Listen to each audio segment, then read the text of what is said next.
Sir Peter Hall dies. Amadeus director and Royal Shakespeare Company founder was 86. Peter Hall, founder of the Royal Shakespeare Company and a former director of the National Theatre, has died. A renowned stage, opera, film and television director and the father of actress Rebecca Hall, he passed away on Monday surrounded by his family, the National Theatre said. He was 86. The NT will dim its lights this evening in memory of Hall's life and work. In 1960, at age 29, Hall founded the RSC, which he led until 1968. The company realized his pioneering vision of a resident ensemble of actors, directors and designers producing both classic and modern texts with a clear house style in both Stratford and London, the NT writes.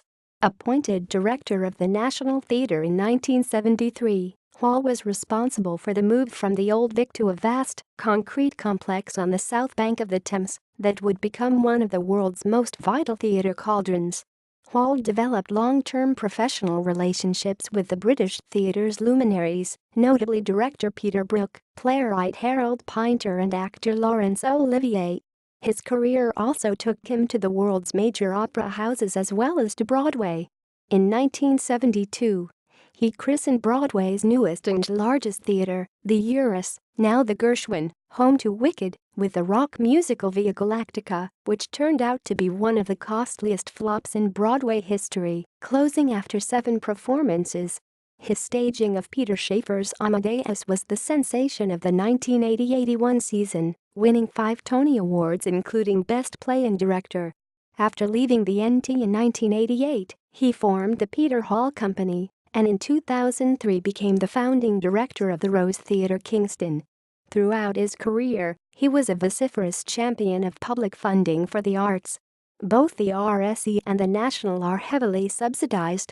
His career spanned more than 50 years and included staging the English-language premiere of Samuel Beckett's Waiting for Godot and the world premiere of Harold Pinter's Homecoming.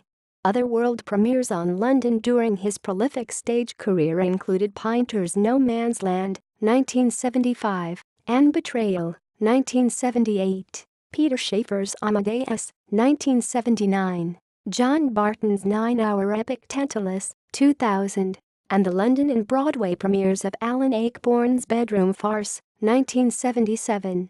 Landmark productions included Hamlet, 1965, The Wars of the Roses, 1963, Animal Farm, 1984, Antony and Cleopatra, 1987, starring Judi Dench and Anthony Hopkins, The Merchant of Venice, 1989, with Dustin Hoffman, As You Like It, 2003, with Rebecca Hall, and A Midsummer Night's Dream, 2010, with Judi Dench. His last production at the National Theatre was Twelfth Night in 2011, pictured at Wright with his daughter as Viola. Hall was also a celebrated director of opera, working with the greatest conductors at Covent Garden and the Metropolitan Opera, among other premier stages. His 1981 production of Benjamin Britten's A Midsummer Night's Dream became an oft-revived staple of the repertory. At Bayreuth in 1983, he staged Wagner's Der Ring des Nibelungen in celebration of the composer's centenary and ran the Glyndebourne Festival, becoming a Mozart specialist. He frequently collaborated with the American superstar soprano Maria Ewing, who was the third of his 4 wives. Hall was diagnosed with dementia in 2011. His film and TV credits include 1974's Aikenfield, a 1989 Screen 1 installment She's Been Away, for which Peggy Ashcroft and Geraldine James shared the Volpe Cup for Best Actress at the Venice Film Festival.